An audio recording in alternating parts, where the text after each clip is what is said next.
যদি আমি তোমাকে বলি যে কোনো নারীকে নিজের মায়ায় বাঁধার জন্য না তোমার সাফল্য যথেষ্ট, না তোমার প্রতিপত্তি, আর না কি তাকে বারবার কল করা, বরং শুধুমাত্র তোমার থাকা বা অস্তিত্বই তাকে তোমার নেশায় পরিণত করতে পারে, তবে কি তুমি বিশ্বাস করবে? ভাবো এমন একজন পুরুষের কথা যে ভিড়ের মাঝে আছে, কাজে ব্যস্ত, বন্ধুদের সাথে আড্ডা দিচ্ছে, কিন্তু সেই নারীর মনে শুধু একটি নামে ঘুরপাক খাচ্ছে, তোমার। সে বুঝতেই পারছে না যে এমনটা কেন হচ্ছে। কেবল প্রতিটি জিনিসে সে তোমার অভাব অনুভব করছে। সে তোমার হাসির কথা মনে করে হাসছে, তোমার গলার স্বর মনে করে অস্থির হয়ে উঠছে এবং তোমার উপস্থিতি ছাড়া নিজেকে অসম্পূর্ণ মনে করছে। এটা কোনো সিনেমার গল্প নয়, এটা মনোবিজ্ঞান, এটা মানুষের মনের সবচেয়ে গভীর সত্য। এবং আজ আমি তোমাকে সেটাই বলতে যাচ্ছি যা হয়তো কেউ তোমাকে কখনো বলেনি। একটি ছেলে ছিল, একদম সাধারণ, খুব হ্যান্ডসামও নয়, খুব স্টাইলিশও নয়, আবার সোশ্যাল মিডিয়ার হিরোও নয়, কিন্তু তার জীবনে একটা অদ্ভুত ব্যাপার ছিল যে যেসব নারীদের সাথেই তার সংযোগ হয়েছে তারা সহজে তাকে মন থেকে বের করতে পারেনি। কেউ বছরের পর বছর তাকে মনে রেখেছে, কেউ বিয়ের পরেও চুপচাপ তার নাম ভেবেছে, আবার কেউ তাকে হারানোর পর নিজেকেই হারিয়ে ফেলেছে। লোকে বলতো ওর মধ্যে এমন কি আছে, আর সত্যি বলতে বাইরে থেকে দেখলে বিশেষ কিছুই চোখে পড়তো না, কিন্তু তার ভেতরে এমন এক শক্তি ছিল যা সে নিজেও পুরোপুরি বুঝতো না। সে নারীকে ধরে রাখত না, সে তাকে নিজের নেশার পরিণত করত। আজকের দিনে বেশিরভাগ পুরুষ এই একটা ভুলই করে, তারা নারীকে পাওয়ার চেষ্টা করে, বেশি কথা বলা, বেশি বোঝানো, বেশি ভালোবাসা দেখানো, বেশি সহজলভ্য, অ্যাভেলেবল হওয়া। তারা ভাবে যে যে যত বেশি দেবে তত বেশি পাবে, কিন্তু মানুষের মন এভাবে কাজ করে না। কারণ যে জিনিস সহজে পাওয়া যায় মনের কাছে তার গুরুত্ব কমে যায়, এবং যে জিনিস ধীরে ধীরে রহস্যময়ভাবে আবেগীয় স্তরে জুড়ে যায় সেটাই নেশা হয়ে দাঁড়ায়। ভাবো তুমি যখন কোনো গান প্রথমবার শোনো এবং সেটা ভালো লাগে, কিন্তু কিছুদিন পর সেই গান সব জায়গায় বাজতে থাকলে কি হয়? তুমি বিরক্ত হয়ে যাও। কিন্তু সেই একই গান যদি কখনো হঠাৎ কোনো বিশেষ মুহূর্তে বাজে, তবে তার হৃদয়ে গেঁথে যায়। নারীদের মনও ঠিক এমনই, তারা সেই পুরুষের প্রতি আসক্ত হয় না যে সব সময় উপলব্ধ থাকে, বরং সেই পুরুষের প্রতি হয় যে তাদের জীবনে একটা বিশেষ অনুভূতি রেখে যায়। একটা উদাহরণ শোনো। এক নারী ছিল খুব আত্মবিশ্বাসী, কেরিয়ারে সফল, অনেক ছেলে তার পেছনে ছিল এবং তার মনে হতো সব কিছুই তার নিয়ন্ত্রণে। তারপর তার দেখা হলো এমন এক ছেলের সাথে যে বেশি প্রশ্ন করত না, সে সব কথায় নিজের মতামত চাপিয়ে দিত না, এবং মেয়েটিকে এই অনুভূতি দিত না যে সে তাকে পেতে চায়, বরং সে নিজের মতোই সহজ ছিল। যখন সে হাসত তো প্রাণ খুলে হাসত, যখন চুপ থাকত তো তার নীরবতাও কিছু বলতো। আর সবচেয়ে বড় কথা, সেই ছেলেটি তাকে পুরোপুরি নিজের নাগাল দিত না। কখনো সে উপস্থিত থাকতো, কখনো থাকতো না, কিন্তু যখন থাকতো তার উপস্থিতি মেয়েটির মনে গভীর ছাপ ফেলে যেত। ধীরে ধীরে সেই নারী বদলাতে শুরু করলো। সে ওই ছেলেটির কথাই মনে করতে লাগলো এবং তার মনে হতে লাগলো বাকি সব কথাবার্তা অন্তঃশ্বাস শূন্য। সে বুঝতে পারতো না এমনটা কেন হচ্ছে, কিন্তু সে শুধু তার কথাই ভাবত। আর এটাই হলো আসল নেশা, যখন মন কোনো অভিজ্ঞতাকে বারবার ফিরে পেতে চায়। এখন প্রশ্ন হলো, তুমি এটা কিভাবে করতে পারো? কিভাবে তুমি শুধু তোমার দৃষ্টি, তোমার হাসি এবং তোমার কথার মাধ্যমে কোনো নারীকে নিজের দিকে টানতে পারো? এর উত্তর বাইরে নয়, ভেতরে আছে। তোমাকে আগে এটা বুঝতে হবে যে নারী কি চায় আর কি চায় না। সে শুধু নিরাপত্তা বা টাকা চায় না, সে এমন এক অনুভূতি চায় যা সে শব্দে বোঝাতে পারে না। সে চায় তার সাথে এমন কেউ থাক যে তাকে বিচার বা জাজ করবে না, যে তাকে ছোট মনে করাবে না, যে তাকে বদলানোর চেষ্টা করবে না, বরং তার পৃথিবীতে শান্তি এবং রহস্য দুটোই নিয়ে আসবে। যখন তুমি কোনো নারীর সাথে কথা বলো এবং প্রতিটি কথার উত্তর সাথে সাথে দাও, প্রতিটি আবেগ সাথে সাথে প্রকাশ করো, তখন তুমি তার মস্তিষ্ককে কিছু ভাবার সুযোগ দাও না। কিন্তু যখন তুমি মাঝে মাঝে থেমে যাও, যখন তুমি সব রহস্য সাথে সাথে ফাঁস করো না, যখন তোমার চোখে কিছু না বলা কথা থেকে যায়, তখন তার মস্তিষ্ক সক্রিয় হয়ে ওঠে। সে ভাবতে শুরু করে এবং যে জিনিস মাথায় ঘুরপাক খায় সেটাই ধীরে ধীরে হৃদয়ে নেমে আসে। আরেকটা গল্প শোনো। একটা ছেলে ছিল যে সব সময় অভিযোগ করত যে নারীরা তাকে গুরুত্ব দেয় না। সে অনেক ভালোবাসা দিত, অনেক যত্ন নিত, তবুও শেষ পর্যন্ত একাই থেকে যেত। একদিন সে নিজেকে একটা প্রশ্ন করল, আমি কি নিজেকেও ততটাই গুরুত্ব দিই যতটা সামনের মানুষকে দিচ্ছি? আর সেখান থেকেই সব বদলে গেল। সে নিজের জীবনকে প্রাধান্য দিতে শুরু করল, নিজের শখ, নিজের বন্ধু, নিজের খুশি। যখন সে কোনো নারীর সাথে দেখা করত, তখন তার পুরো দুনিয়া সেই নারীকে ঘিরেই আবর্তিত হতো না। আর এই পরিবর্তনই নারীদের সবচেয়ে বেশি আকর্ষণ করতে শুরু করলো। কারণ এখন সে তাদের কাছে কিছু চাইছিল না, বরং তাদের নিজের সাথে যুক্ত হওয়ার সুযোগ দিচ্ছিল। এই কথাটা গভীরভাবে বোঝো। যখন তুমি কাউকে প্রয়োজন বানাও তখন তা বোঝা হয়ে দাঁড়াতে পারে, কিন্তু যখন তুমি কাউকে অভিজ্ঞতা বানাও তখন তার নেশায় পরিণত হয়। নারী সেই পুরুষের পেছনে ছোটে যার সাথে সে নিজেকে ভালো অনুভব করে, যার সাথে সে নিজেকে হারিয়েও আবার নিজেকে খুঁজে পায়। তোমার হাসি তখনই প্রভাব ফেলে যখন তা সত্যি হয়, যখন তা কাউকে পাওয়ার জন্য নয় বরং নিজের আনন্দ থেকে বেরোয়। তোমার দৃষ্টি তখনই প্রভাব ফেলে যখন তাতে আত্মবিশ্বাস থাকে, কোনো চাহিদা নয়। আর তোমার কথা তখনই প্রভাব ফেলে যখন তা শুধু শব্দ না হয়ে অনুভূতি হয়ে ওঠে। যখন তুমি কোনো নারীর কথা মন দিয়ে শোনো, মাঝখানে না থামিয়ে, সাথে সাথে সমাধান না দিয়ে, তখন তার মনে হয় যে তাকে বোঝা হচ্ছে। আর এই অনুভূতি খুব কম পুরুষই দিতে পারে। কারণ যখন কোনো নারী কোনো পুরুষের সাথে নিজেকে অসম্পূর্ণ নয় বরং আরও বেশি জীবন্ত অনুভব করে, তখন সে তার থেকে দূরে যাবার কথা ভাবতেও পারে না। এখন এখানে একটা গভীর কথা বোঝার আছে, এবং বেশিরভাগ মানুষ এখানেই ভুল করে। নারী সেই পুরুষের প্রতি আসক্ত হয় না যে সবসময় নিজেকে প্রমাণ করতে ব্যস্ত থাকে যে সে কতটা ভালো, বরং সে সেই পুরুষের প্রতি আসক্ত হয় যার সাথে সে নিজেকে আরও ভালো অনুভব করতে শুরু করে, এটা না বুঝেই যে কেন এমন হচ্ছে। ধরো তুমি কোনো নারীর সাথে কথা বলছো, সে নিজের সমস্যার কথা বলছে, নিজের ভয়, নিজের ব্যর্থতার মুহূর্তগুলো। বেশিরভাগ পুরুষ এখানে হয় তাকে পরামর্শ দিতে শুরু করে, অথবা তাকে ঠিক ভুল বোঝাতে থাকে, কিংবা নিজের গল্প জুড়ে দেয়। কিন্তু যে পুরুষ তার নেশা হয়ে ওঠে সে অন্য কিছু করে। সে শুধু শোনে, পুরো উপস্থিতি দিয়ে, তার চোখের দিকে তাকিয়ে, কোনো বিচার না করে। এবং সে তাকে এই অনুভূতি দেয় যে এখানে তাকে সামলে চলার বা দেখাবার করার কোনো প্রয়োজন নেই। নারীদের জন্য এই অনুভূতি খুব বিরল, কারণ পৃথিবী তাদের কাছে সবসময় একটা ভূমিকা পালনের আশা করে। ধীরে ধীরে সেই নারী ওই অনুভূতির খোঁজ করতে থাকে।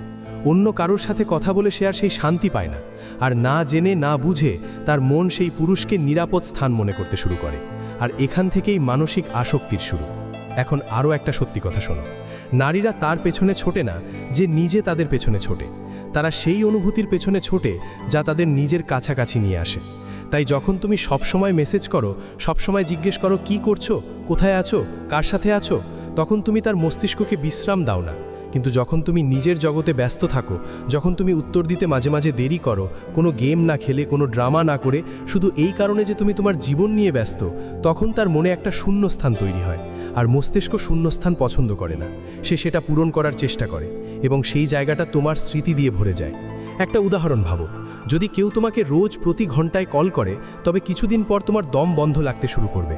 কিন্তু সেই একই মানুষ যদি দিনে একবার কল করে এবং সেই কলে তোমাকে ভালো অনুভব করায়, তোমাকে হাসায়, তোমাকে শোনে, তবে তুমি ওই একটা কলের অপেক্ষা করতে শুরু করবে। নারীরাও ঠিক এমনই, তারা কোয়ালিটি বা মান মনে রাখে, কোয়ান্টিটি বা পরিমাণ নয়। আর এখানে একটা খুব জরুরি কথা, নিজের মূল্য নিজে ঠিক করো। যখন তুমি নিজেকে কম মনে করো, তখন সামনের মানুষও তাই করে। কিন্তু যখন তুমি নিজের সময়, নিজের শক্তি এবং নিজের আবেগকে সাবধানে খরচ করো, তখন নারী সেটা অনুভব করে। তার মনে হয় যে এই পুরুষ সবার জন্য নয়, এবং যে জিনিস সবার জন্য নয় সেটাই মানুষ সবচেয়ে বেশি চায়। এবার দৃষ্টি বা নজর নিয়ে কথা বলা যাক। নজর শুধু দেখার উপায় নয়, নজর একটা অনুভূতি। যখন তুমি কোনো নারীর দিকে তাকাও এবং তোমার চোখে আত্মবিশ্বাস থাকে, শান্তি থাকে, একটা হালকা হাসি থাকে, তখন সেই দৃষ্টি তার মনে গেঁথে যায়। সে ভাবে এর মধ্যে কিছু একটা আলাদা আছে। সেই দৃষ্টি দাবি করে না, বরং আমন্ত্রণ জানায়। আর আমন্ত্রণ সবসময় মানুষকে পিছু পিছু আসতে বাধ্য করে। কথার মধ্যেও এই একই জাদু আছে। খুব বেশি কথা বলা জরুরি নয়, সঠিক সময়ে সঠিক শব্দ, এবং কখনো কখনো শব্দের চেয়ে বেশি নীরবতা। যখন তুমি সব কথা সাথে সাথে পরিষ্কার করে বলে দাও, তখন রহস্য শেষ হয়ে যায়। কিন্তু যখন তুমি কিছু কথা অসম্পূর্ণ রেখে দাও, যখন তুমি সব আবেগ প্লেটে সাজিয়ে পরিবেশন করো না, তখন তার মস্তিষ্ক নিজে থেকেই গল্প বানাতে শুরু করে। আর মানুষ নিজের বানানো গল্পের সাথেই সবচেয়ে বেশি যুক্ত হয়। আমি একটা ছেলেকে চিনি যে কখনো কোনো নারীকে এটা বুঝতে দিত না যে সে তার প্রয়োজন, কিন্তু যখনই সে থাকতো, সে ওই মুহূর্তটাকে বিশেষ বানিয়ে দিত। ছোট ছোট বিষয়, যেমন তার পছন্দের খেয়াল রাখা, তার বলা কথা পরে মনে রাখা, তা জাহির না করেই নারীর মনে হতো যে কেউ আছে যে তাকে সত্যিই দেখছে।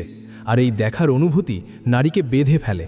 মনে রেখো, নেশা বা আসক্তি কখনো জোর করে হয় না, তা ধীরে ধীরে তৈরি হয়। প্রথমে মনে পড়া, তারপর অপেক্ষা, তারপর অস্থিরতা, এবং তারপর অভ্যাস। আর এসব তখন হয় যখন তুমি নিজেকে হারিয়ে নয়, বরং নিজের মধ্যে থেকেই যুক্ত হও। যখন তুমি খুশি থাকার দায়িত্ব অন্য কারো উপর চাপিয়ে দাও, তখন তুমি দুর্বল হয়ে যাও। কিন্তু যখন তুমি নিজে খুশি থাকতে শিখে যাও তখন অন্য কেউ তোমার সেই খুশির অংশ হতে চায়। নারী সেই পুরুষের দিকে আকৃষ্ট হয় যে তার জীবনে আনন্দ যোগ করে, চাপ নয়। তোমাকে এটা বুঝতে হবে যে তোমার কাজ নিজেকে প্রমাণ করা নয়। যখন তুমি বারবার দেখানোর চেষ্টা করো যে তুমি কতটা বুঝধার, কতটা কেয়ারিং, কতটা আলাদা, তখন তুমি অজান্তেই নিজের শক্তি কমিয়ে ফেলো। কিন্তু যখন তুমি ঠিক তেমনই থাকো যেমন তুমি আসলে, নিজের সিদ্ধান্তে স্পষ্ট, নিজের সীমানায় অটুট এবং নিজের ব্যবহারে সহজ, তখন সামনের মানুষ নিজে থেকেই তোমার গভীরতা অনুভব করতে শুরু করে। একটা নারীর জন্য এটা খুব বড় ব্যাপার যখন সে কোনো পুরুষের সামনে বিনা ভয়ে নিজেকে মেলে ধরতে পারে, যখন সে তোমার সাথে থাকার সময় এটা না ভাবে যে তাকে কিছু প্রমাণ করতে হবে, যখন সে তোমার সামনে হার মানতে পারে, ক্লান্ত হতে পারে, চুপ থাকতে পারে, তখন সে ভেতর থেকে যুক্ত হয়। আর এই সংযোগ শরীর দিয়ে নয়, আত্মা দিয়ে হয়। এই সংযোগই সময়ের সাথে নেশায় পরিণত হয়। এখন একটা সত্যি কথা যা হয়তো তেতো লাগতে পারে কিন্তু জরুরি। যে পুরুষ ভয় থেকে ভালোবাসে সে নারীকে দূরে ঠেলে দেয়। ভয় যে সে চলে যাবে না তো, ভয় যে সে অন্য কাউকে পছন্দ করে ফেলবে না তো, ভয় যে সে বদলে যাবে না তো। এই ভয় তোমার কথায়, তোমার দৃষ্টিতে, তোমার মেসেজে ফুটে ওঠে এবং নারীরা ভয় খুব দ্রুত অনুভব করে ফেলে। কিন্তু যখন তুমি ভরসার সাথে ভালোবাসো, যখন তুমি জানো যে যদি কেউ তোমার সাথে থাকতে চায় তবে থাকবে, আর না চাইলে তুমি নিজেকে হারিয়ে ফেলবে না, তখন তোমার শক্তি, এনার্জি বদলে যায় এবং এই শক্তি নারীকে বেঁধে রাখে। ভাবো এক পুরুষের কথা যে মুখে বলে না কিন্তু তার উপস্থিতিতেই সব বোঝা যায়, যে প্রশ্ন করে না কিন্তু সামনের জন নিজেই সব বলতে চায়, যে অভিযোগ করে না কিন্তু তার নীরবতাও শোনা যায়। এমন পুরুষের সাথে নারী নিজেকে অনেক বেশি সৎ মনে করে এবং সততা সবচেয়ে গভীর সম্পর্ক তৈরি করে। এবার দূরত্বের কথা বলা যাক, কারণ মানুষ এটাকে ভুল বোঝে। দূরত্ব মানে গায়েব হয়ে যাওয়া নয়, দূরত্ব মানে নিজেকে এতটা ব্যস্ত এবং পূর্ণ রাখা যে তোমার অনুপস্থিতিও অনুভব করা যায়। যখন তুমি সবসময় উপলব্ধ থাকো না, কিন্তু যখন থাকো তখন পরিপূর্ণভাবে থাকো, তখন তোমার মূল্য নিজে থেকেই বেড়ে যায়। নারী তোমার অভাব অনুভব করে কিন্তু তোমার অনুপস্থিতিতে রাগ করে না, কারণ সে জানে যে তুমি তোমার জীবন যাপন করছো। একটা খুব সাধারণ ভুল যা পুরুষরা করে তা হলো তারা সম্পর্ককেই নিজেদের পরিচয় বানিয়ে ফেলে। কিন্তু যেদিন তুমি নিজের পরিচয়কে সম্পর্কের চেয়ে বড় বানিয়ে ফেলবে, সেদিন সম্পর্ক তোমার পেছনে চলতে শুরু করবে। কারণ নারী সেই পুরুষের দিকে আকৃষ্ট হয় যার নিজের একটা জগৎ আছে, নিজের ভাবনা আছে, নিজের আত্মসম্মান আছে। তোমাকে এটাও বুঝতে হবে যে সব কথা শব্দে বলা জরুরি নয়। কখনো কখনো একটা দৃষ্টি, একটা হাসি, একটা শান্ত উত্তর অনেক কিছু বলে দেয়। যখন তুমি সব কিছু ব্যাখ্যা করো না, যখন তুমি প্রতিটি আবেগের কৈফিয়ত দাও না, তখন তোমার ভেতরে একটা গভীরতা তৈরি হয় এবং গভীরতা সব সময় আকর্ষণ করে। আর সবচেয়ে জরুরি নিজের সাথে সংযোগ। যখন তুমি নিজের সাথে খুশি থাকো, নিজের সাথে সৎ থাকো, তখন তোমার অন্য কারোর স্বীকৃতির প্রয়োজন হয় না। আর যে পুরুষের স্বীকৃতির প্রয়োজন হয় না তাকেই সবচেয়ে বেশি চাওয়া হয়, কারণ সে কারোর কাছে কিছু নিতে আসেনি, সে নিজের সাথে অনেক কিছু নিয়ে এসেছে। ধীরে ধীরে নারী এটা অনুভব করতে শুরু করে যে তোমার সাথে সে একজন ভালো মানুষ হয়ে উঠছে, অনেক বেশি শান্ত, অনেক বেশি সত্যি, অনেক বেশি খোলামেলা। আর মানুষ সবসময় সেই জায়গায় ফিরতে চায় যেখানে সে নিজেকে ভালো অনুভব করে। এই কারণেই সে বারবার তোমার দিকে আকৃষ্ট হয়, কোনো বাধ্যবাধকতা ছাড়া, কোনো চাপ ছাড়া। শেষে শুধু এটুকুই বুঝে নাও, তুমি কোনো নারীকে নিজের নেশা বানানোর জন্য জন্ম নাওনি, তুমি একটি অনুভূতি হবার জন্য জন্ম নিয়েছো। এবং যখন তুমি অনুভূতি হয়ে যাও তখন কেউ তোমাকে ভুলতে পারে না, কারণ মানুষ চেহারা ভুলতে পারে, কথা ভুলতে পারে, কিন্তু অনুভূতি সব সময় মনে থাকে। এবার নিজের পুরনো সম্পর্কগুলোর কথা মনে করো। যেসব জায়গায় তুমি সবচেয়ে বেশি ভেঙেছ, সেখানেই তুমি নিজেকে সবচেয়ে বেশি হারিয়েছ। তুমি বেশি সমঝোতা করেছ, বেশি চুপ থেকেছ, বেশি সহ্য করেছ।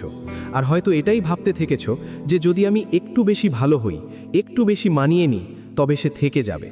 কিন্তু সত্যিটা হলো, যখন তুমি নিজেকে ছোট করে ফেলো তখন সামনের মানুষও তোমাকে হালকাভাবে নিতে শুরু করে।